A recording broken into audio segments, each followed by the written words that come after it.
Royal Gorge, Colorado, the world's highest suspension bridge. This is where two of the most talented builders in chopperdom will meet and ride to Laughlin, Nevada for custom cycle supremacy. From Germany, European motorcycle superpower Marcus Walz of Walz Hardcore Cycles. From the Badlands of South Dakota, Michael Prugh of Independent Cycle Inc. Marcus and Michael will have just 10 days to forge two of the sickest motorcycles biker build-off has ever seen. The culmination of punishing 1,000-mile ride to the Laughlin River Run. Germany or America? Who will take home the gold? The people will decide.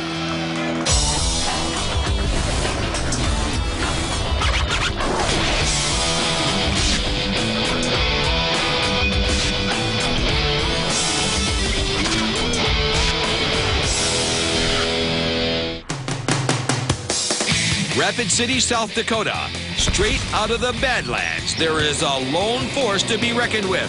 Independent Cycle. Jesse Jurens and genius chief designer Michael Prugh own the roads up there.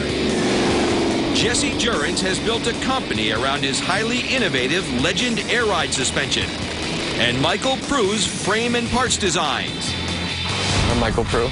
And I'm Jesse Jurens, and we're Independent Cycle Inc.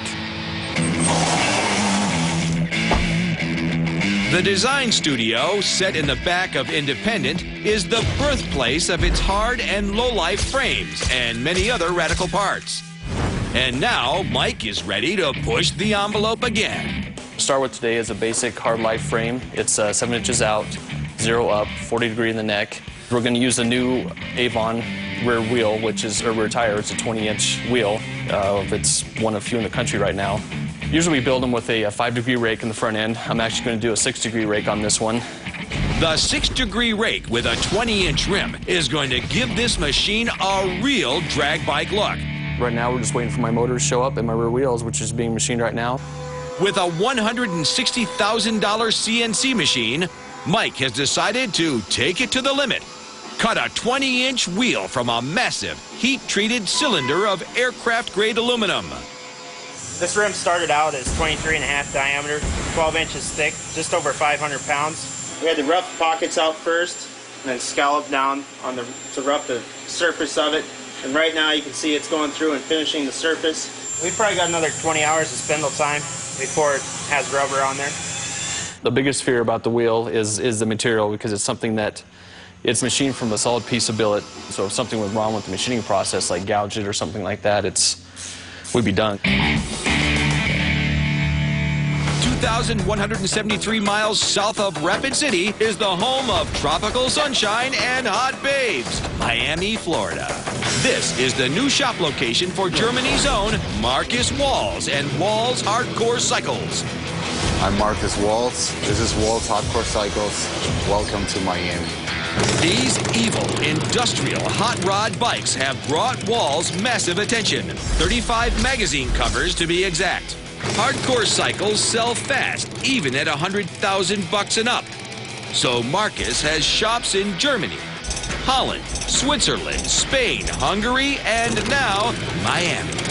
But Marcus has left his well-oiled European empire only to arrive at chaos stateside. It's day one, it's Monday, it's almost 9, and I'm still waiting for the frame coming over from Germany. We wait for a bunch of... And another thing is that we're still waiting for the Legend air ride from my competitor, which should actually should arrive last week, and it's not here.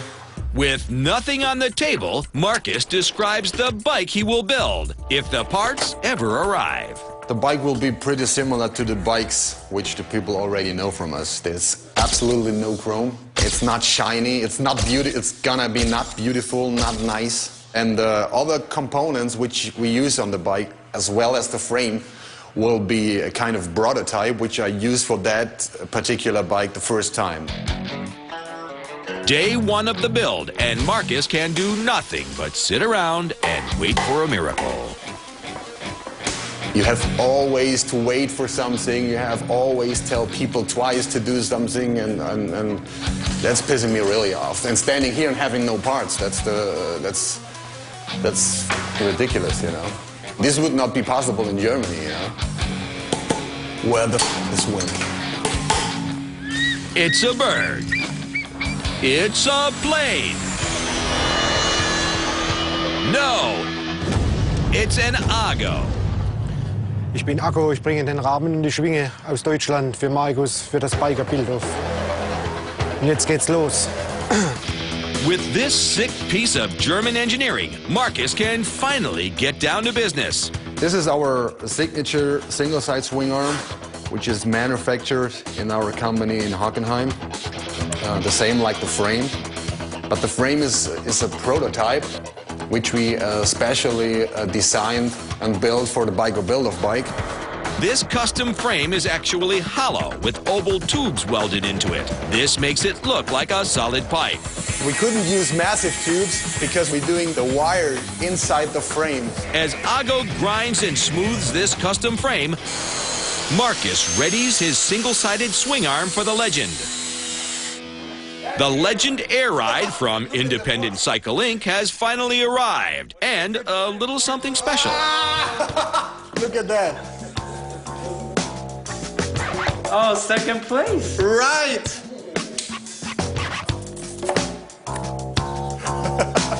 That's what happens when the delivery is not in time.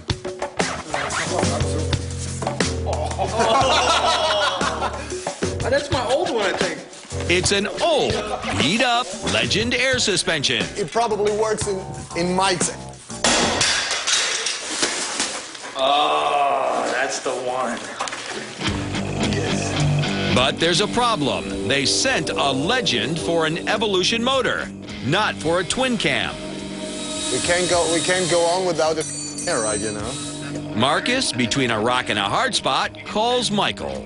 The problem is that you guys send us an air ride designed for Evolution motors, and we need the twin cam setup. Twin cam setup, okay. Sorry about that. Yeah, that was not a good joke, you know. What happened now? Well, I'll have to get one out to you right away, so you'll have it in the morning. So do you send it, but we have it before 10? Yeah, you should be able to. Okay.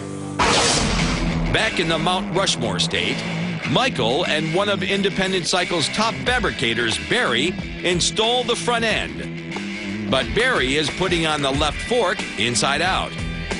See a small problem there with the front fender mount on the outside. New design they came up with. And you're running an exterior fender. Yep. I had this side, dude. I don't know what you're doing. Yours was on that side. That's how it's supposed to sit. Mike's welder Tate grabs the blanks for a custom septic gas tank and gets to work. Put these halves together, get this tumble set in it. The septic tank is a 4-gallon gas tank that fits Independent's hard and low-life frames.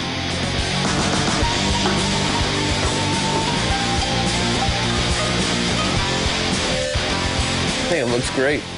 Before he designed bikes, Michael Prugh rendered eyeball pop in race cars, so Jesse Jurins grabbed him. Since then, Michael has taken second at the World Championship of Custom Bike Building twice. At just 31 years of age, it was Pennywise. Next year, it was Element. No one in the motorcycle world could believe that something so clean could be so mean. Speaking of clean, Mike of Ingenuity Motors rolls in a custom 120-inch Evolution engine. Normally, these top 3 fins are cut down for the spark plug relief. Yes. I brought them all the way to the top and put the plug in a vertical position in the rear and put the compression release and hit it inside. So this whole side's totally clean now. Absolutely beautiful. I think a good name for that would be a smoothie. Yes. I 'Cause agree. there's absolutely no fasteners show anywhere on that one. Smoothie time. Ready? So now them suckers getting Right in. Next, Michael installs a 6-speed Baker transmission. The unique design of the stretched frame pushes this tranny back by 2.5 inches. It allowed us to mount the oil tank underneath the transmission plate, which also changed the balance of the bike, the center of gravity of the bike. Just gave it a whole new look, whole new dimension. 10 a.m., day 2, and the Legend Air Ride has arrived as promised. All right, see you tomorrow. All right. Next, some American muscle arrives. Red and Ron. Heute geben wir Vollgas, which means actually today we hit the throttle. So let's go.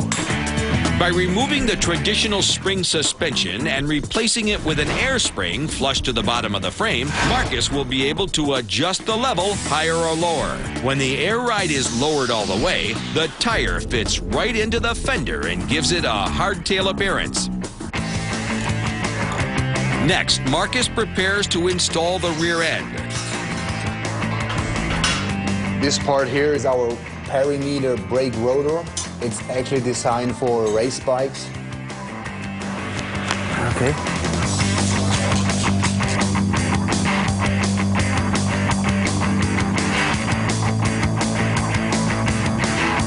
By placing a shim between the rear fender and tire, Marcus is able to set the level where the air ride will rest at its lowest point. You gotta do that so that in case the air ride fails and the bike slams down, the fender won't land on the tire and you kill yourself.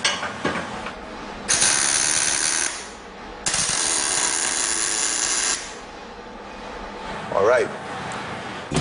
Back in South Dakota, after 120 hours of machine time, the 20-inch monstrosity is ready for rubber. There it is. There you go, Prugh. Holy. Started out at what, 505 pounds? 505, Now it's roughly about 28. awesome. Hide your chub. A 20-inch, 28-pound aluminum monster, a first for Biker Build-Off. As far as I know, we're the first ones with a 20-inch rear on the bike. Come on, baby. There it goes.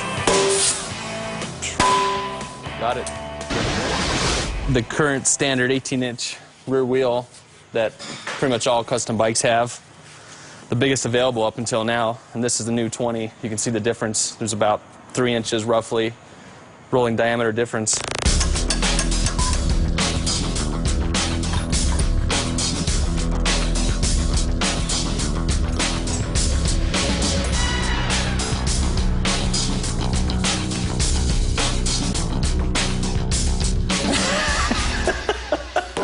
Huge.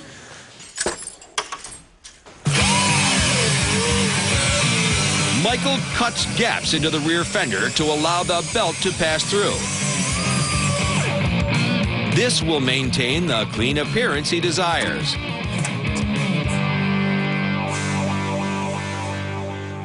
It's close now, just a couple more quick cuts. Then we'll start centering it side to side. Back in Miami, the crew is test fitting the adjustable handlebars. Yeah, this top triple tree is so high tech that it's got all these different settings for your handlebars, depending how far forward you want it. That here is the front end prototype. It's just one of a kind, and it's the only one in the world of that type. And this is the moment if we where we'll see if it fits. Yeah. But I see already that we have a little problem coming up. You can see it right here from the tread to the beginning of the bearing, which is around a 1/4 inch. To solve the problem, Marcus will have to add another 1/4 inch of thread. Ron lengthens the thread by wrenching a die down the neck stem. Okay.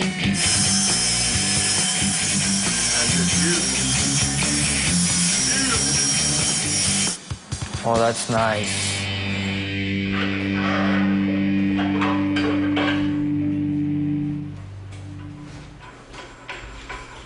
Next stem in, there's a new problem. Because the neck was shortened, the gap between the triple tree and front end is narrower. This means the wrench won't fit in to secure the locking nut. Now we couldn't use that special tool to tighten the legs, you know. You fit one problem and the next is already waiting for you, you know? To solve the problem, Red grinds the wrench, making it thinner. So you're just making the tool a little bit skinnier so it can slide in there. So we tighten it up. These bikes are called custom because, as you can see, this front end was built for this bike, but it's given us a lot of problems already. Nothing fits. You have to make it fit. Modified tool in hand, Marcus finishes assembling the front end. As the sun sets at the end of day 3, Barry fabs the pipes for Michael's one-off exhaust. Everything with this bike has a contour, whether it be the fender, the frame, the rear section of the bike. And if there's one thing that can really stand out in a person's mind on an exhaust, is if you drastically change that for any reason. So if I add a straight line down the center of this bike when everything else is radiused, it'll really make that stand out.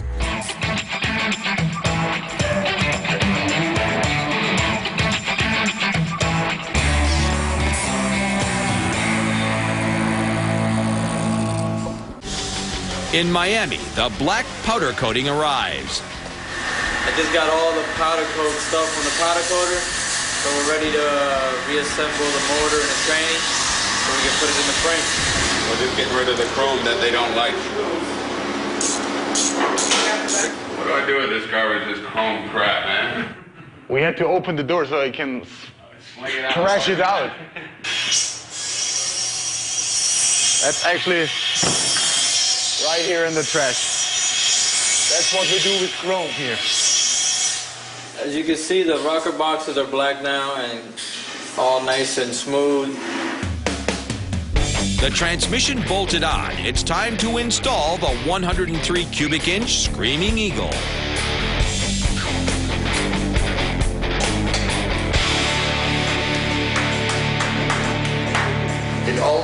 It starts looking like a motorcycle, huh?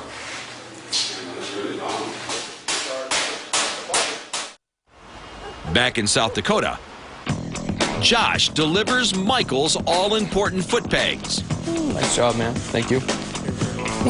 For Michael's bikes, it's all about attention to detail. Most people, they concentrate on the sheet metal, what the sheet metal looks like, and you know, I like minimum. I like seeing frames and I like detailed parts, and this is the type of details that a lot of people won't notice, but to me, that's what makes a bike, is details like this all over it. Michael uses 2 measuring devices to determine the angle of the handlebars.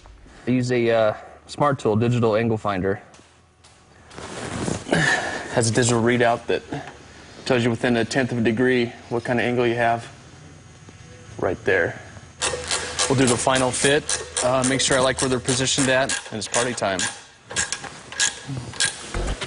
Hey, we got a couple packages from Marcus Walz.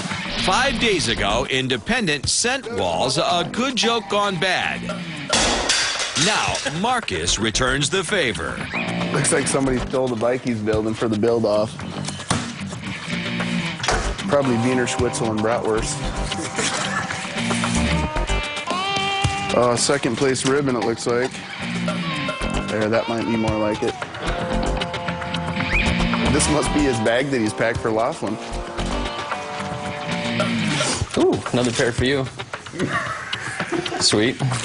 Smells hardcore. Back in Miami, the nights keep getting longer as they race to have the bike ready for paint. That's the basic gas tank, which we use for our Bleeded gas tank.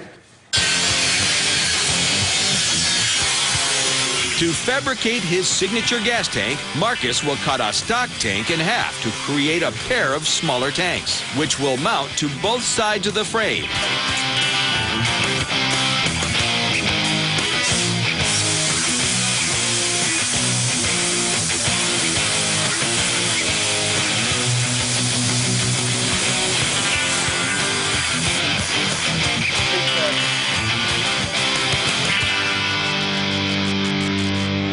The gas tank is almost finished, so Mike, the god of pipes, drops by to lend a helping hand. Why don't you tell me what you're thinking? I thought we can go out with that, make a bend right here and go it down to the other side. back that side. My God. What? That's a beautiful idea. Yeah, that was Ago's idea. That's a good idea. To make the pipe fit, they will heat it to a blazing 1,500 degrees and then squish it using a 20-ton bottle jack.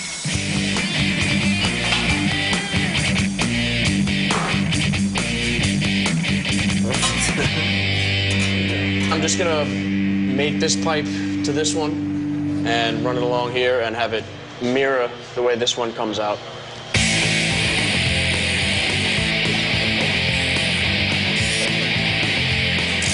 Right there? Yep. The exhausts are pretty much done. The end of day 5. Marcus's machine is ready for paint. Casper, Wyoming. Michael's painter, Tim, arrives. I drive about 4.5 hours from Rapid City to Casper to have Tim paint my bikes because he just does a great job. He treats me well. He does exactly what I want. Got all the body work done, got all the molding of all the welds done, got it in primer, get ready to get it hung up in the booth and get her painted. Michael Prugh and Marcus Walz have similar tastes. Neither is into complex bling jobs. Both like solid, simple colors. Are we still going to do the satin clear? Yep, I think so. It'll be different, but I think it'll look good with the anodizing and the rest of the look. Any graphics or you guys' logo or any of that kind of stuff? I don't think so. I'm just going to go with solid color. Okay. Back in Miami, Marcus and the gang stroll into Quality Auto Collision to check out the progress on Marcus's bike. Hey. Hey, what's Richard, up, Marcus? what's up? What's up, Marcus? How you doing? What's up, Benny? Everything is ready for paint? Yeah, I just got to finish sanding it. Okay. And put it in the spray booth. That's great. This primer's from PPG. It's a black epoxy primer. And I like to use the epoxy, whatever color I'm using. I use the same color, so the coverage is a lot better. Marcus has chosen a custom flat black to be the skin for this nasty animal.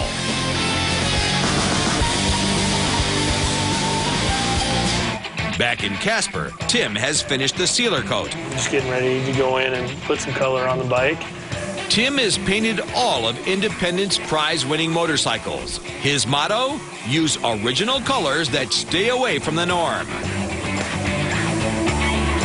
Tim has created a soil satin color mix exclusively for this motorcycle.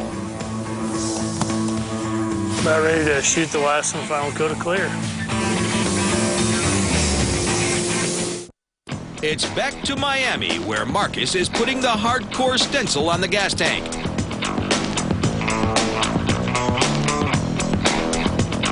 I put the stencil on the gas tank by myself because I would make sure that the line lines up with the gas tank, and that is what it's all about, hardcore, you know? With Marcus's job done, Mark starts working on the airbrushing. The stencil's now laid down like real tight, then you get a little bit underneath there and the customer's free, so it looks beautiful. As Mark and Richard finish up Marcus's bike, 2,000 miles from sun-drenched beaches, it's day 8 in Rapid. Michael and Dan bring in the newly painted frame. I think our goal for the day is to get the motor and tranny and the drivetrain in place, get some of the wiring out of the way, and hopefully get to the rear wheel. And it's going to be kind of a long day, but if we get that far, I'll be happy, and we'll have a good start for tomorrow. Without hesitation, the guys hop to it, hauling the massive Ingenuity 120-inch smoothie into place. The motor just makes a huge difference in there. How does Prugh do it? By starting from the inside and working out. I basically taught myself how to put a motorcycle together. I don't know if we assemble it backwards or how it's supposed to be done. I don't know if there's a right way or wrong way, but this is just how we kind of do it.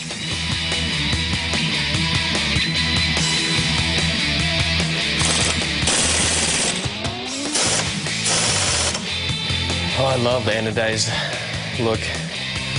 Just gives the bike a whole different look. I mean, chrome is just kind of old and way overused.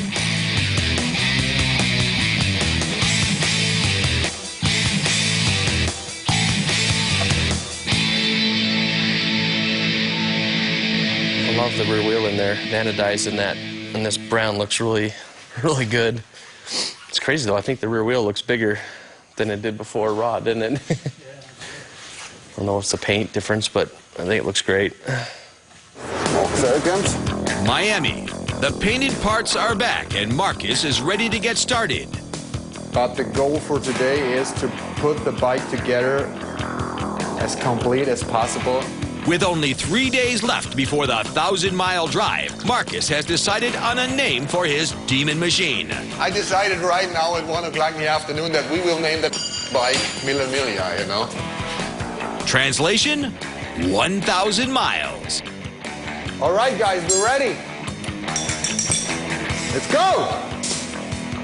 That said, Marcus and his team slam the black heart into the beast. What's up here? A little bit, lift it. Okay, good. That's good. Good job. The engine in, Vinny has a theory about what Michael is doing.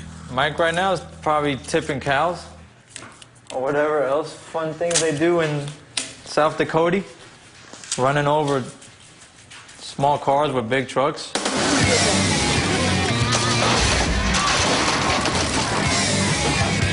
And wearing pink G-strings. Almost the end of day 8, and angry with a screwed up delivery, Marcus starts to boil. I don't order chrome. Yeah, you did? Yeah, but I haven't ordered it. They shipped it. But I ordered a bunch of black filters, and what they send is chrome filters. When you order 5 items, it takes almost a half an hour to place that order for 5 items. What should I do with the chrome one, you know? If I ever do a buy or build-off again, I will order everything from Germany. That's what I promise you right now. At Independent, Michael is putting in the Purse Performance ICI front end.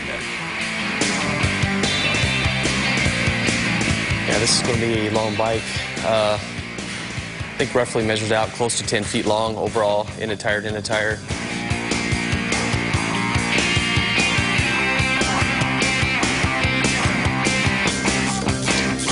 I think this build is going smooth because, you know, I don't get a chance to build many bikes a year. So when I do, it's, you know, I lay in bed at night and think about it, and I build it over and over in my mind how everything should go, and it just happens that way.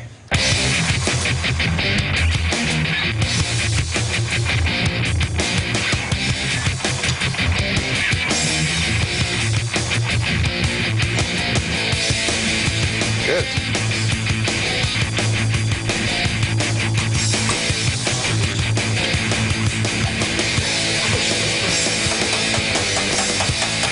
Now that's precision.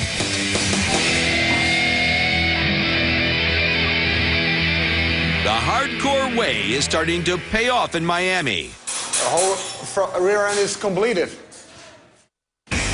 In South Dakota, Prugh and his team are in the home stretch. What we do now is just kind of pull it down and position it without Loctite first to make sure everything lines up all right and we're not hitting anywhere, and everything should be level and parallel, so shouldn't be a problem.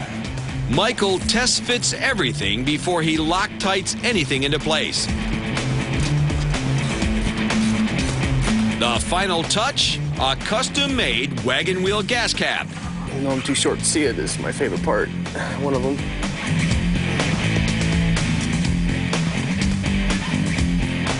A trouble-free build. It's time to see if Prugh's machine will purr. Ready?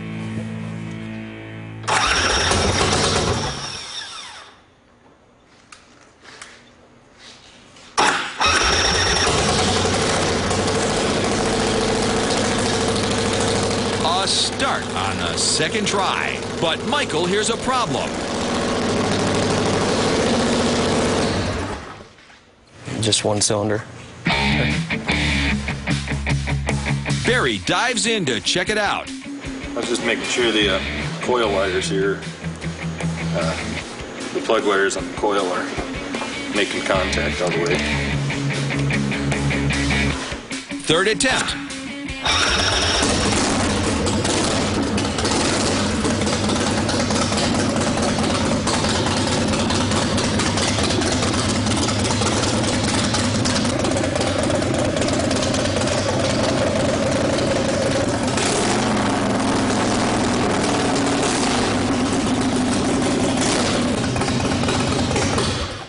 Sweet. Where's that beer? With 7 hours to spare, Michael and his crew have constructed one of the cleanest machines ever seen on Biker Build-Off. Forged from the Badlands of South Dakota, Michael has dubbed his new machine Soil. The 120-inch Ingenuity motor is the centerpiece in this hard life rigid frame. 40 degrees of rake, details galore, stretched primary, and a one-of-a-kind custom 20-inch rear wheel. This anodized drag-style machine is nothing but clean and mean. Day 9. Late nights keep on getting later, and time is ticking away for Marcus. Our clutch assembly works perfect. This is the fun part, smashing this thing off. Ago.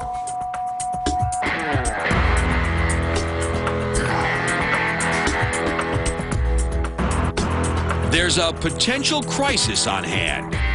The belt for the primary is so tight, there's no room for adjustment. This means the team will not be able to align the holes to bolt the clutch together. No clutch, no more Biker Build-Off.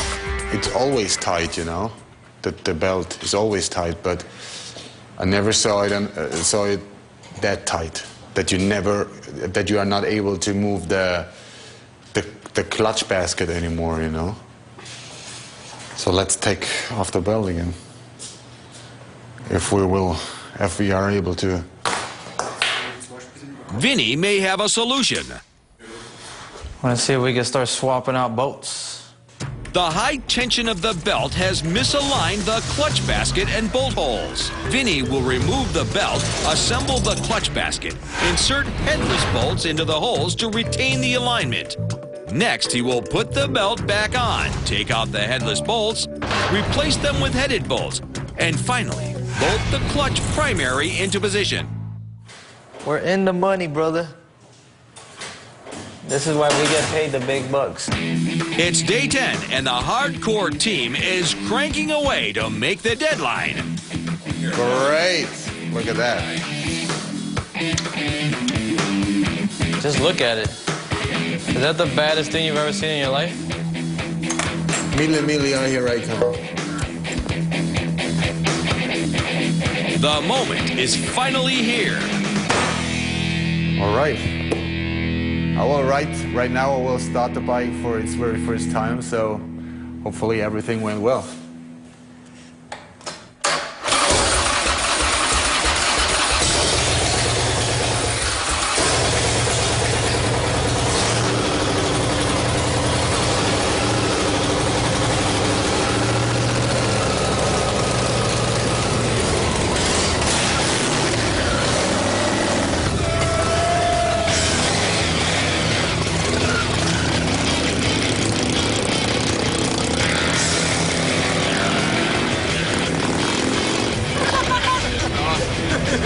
Here, drink this.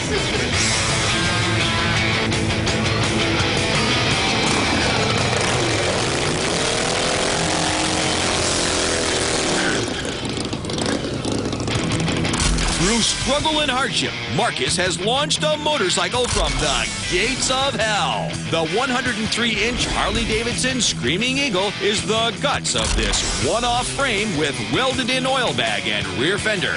A prototype Bjorn Walz front end adorned with skulls, custom exhaust pipes, one-off rims, and the flat hot rod black sends a message to the holy. Don't try to sanctify this. Coming up, a skyscraping summit turns to a bone-rattling 1,000-mile ride. Colorado. The Royal Gorge Bridge, 1,000 feet above the Arkansas River. The world's highest suspension bridge spans a quarter-mile across the canyon. This is where the Chopper King has summoned his two builders to meet.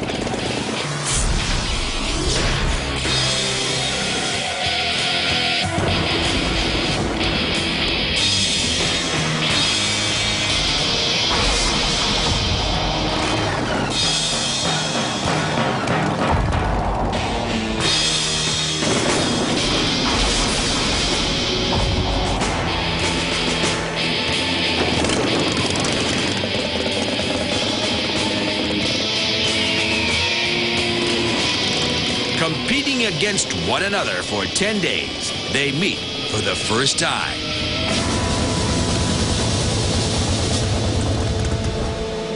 Marcus Walz.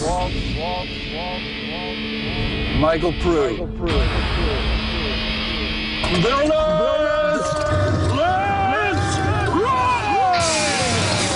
The road to Laughlin begins now.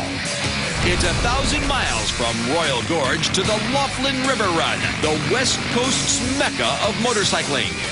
Can these two bikes make the grueling haul, or will they fail? Only time will tell.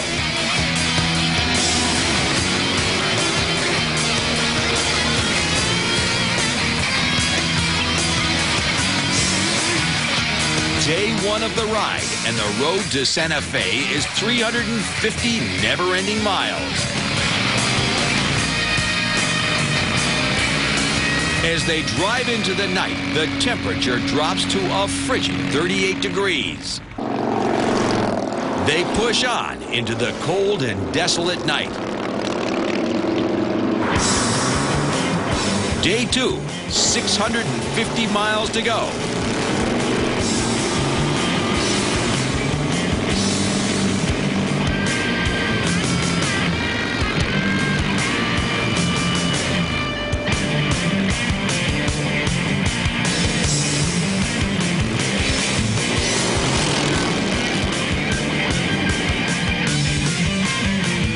The painted desert is the backdrop for this journey to Chopperdom.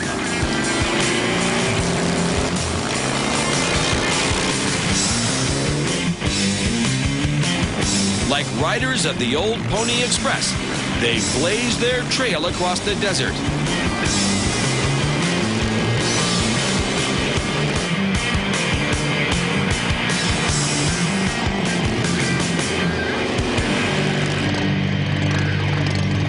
Kingman, Arizona, just 38 miles outside Laughlin. Marcus is in big trouble.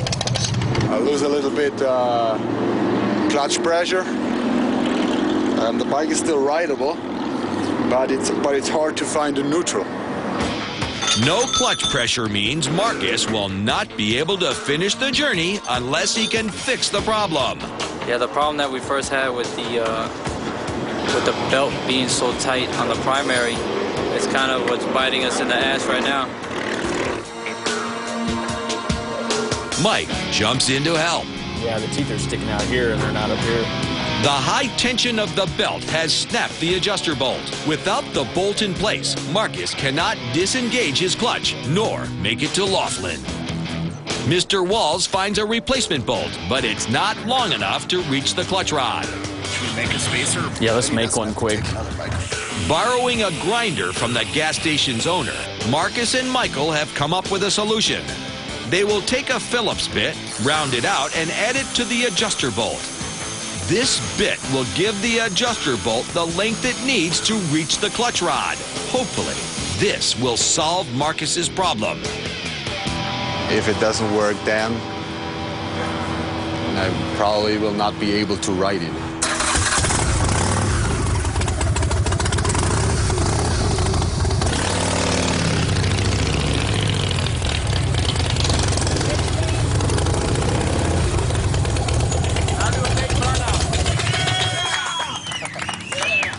All right. Seems it works. Right, cool. Right. Clutch fixed. It's the final leg of the 1,000-mile journey to Laughlin.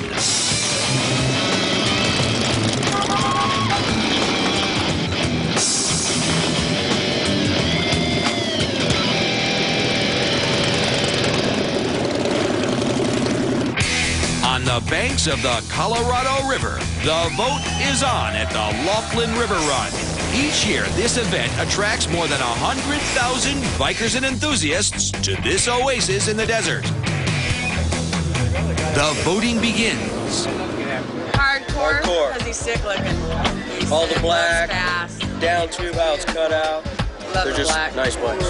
Walz hardcore, man. Walz hardcore. Stop that. I voted for Mike Prugh. Nice open lines, airy, just visually good-looking bike. Independent. Look at these two awesome bikes. I can't make up my mind, to be honest with you. They're both amazing. I think I'm going to have to go with Mike Prugh.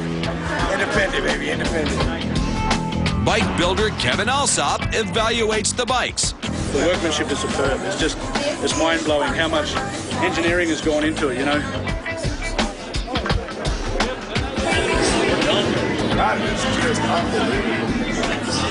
Independent motorcycle, sick. Looks like it's going 100 miles an hour just sitting there. Build-Off alum Russ Mitchell stops by. They both stayed kind of true to what they've earned their reputations doing, especially Marcus. I'm real pleased that this really is obviously one of his bikes, but it's the best one he's ever done. So I voted for him, although respect over there.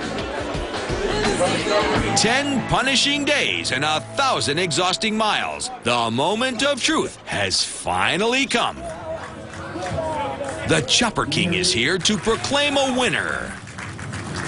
Marcus Walz, Hockenheim, Germany, Hardcore Cycles. Michael Prugh, Rapid City, South Dakota. May I have the envelope, please?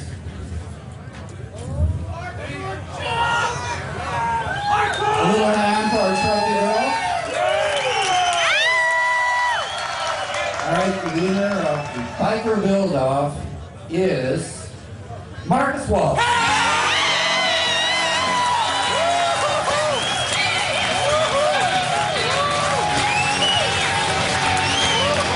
As soon as I'm back in the trailer, I will split the trophy in half, and the other one belongs to Michael because without him, I couldn't continue the ride because he helped me out with the clutch, the spare parts, and without him, I wasn't able to make the ride, and I wouldn't be able to stand on the stage here.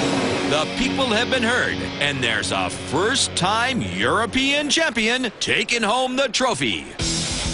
Marcus Walz and Michael Prugh have built two wicked custom machines. The combination of innovative engineering and radical new school looks has given the motorcycle world a glimpse into the future.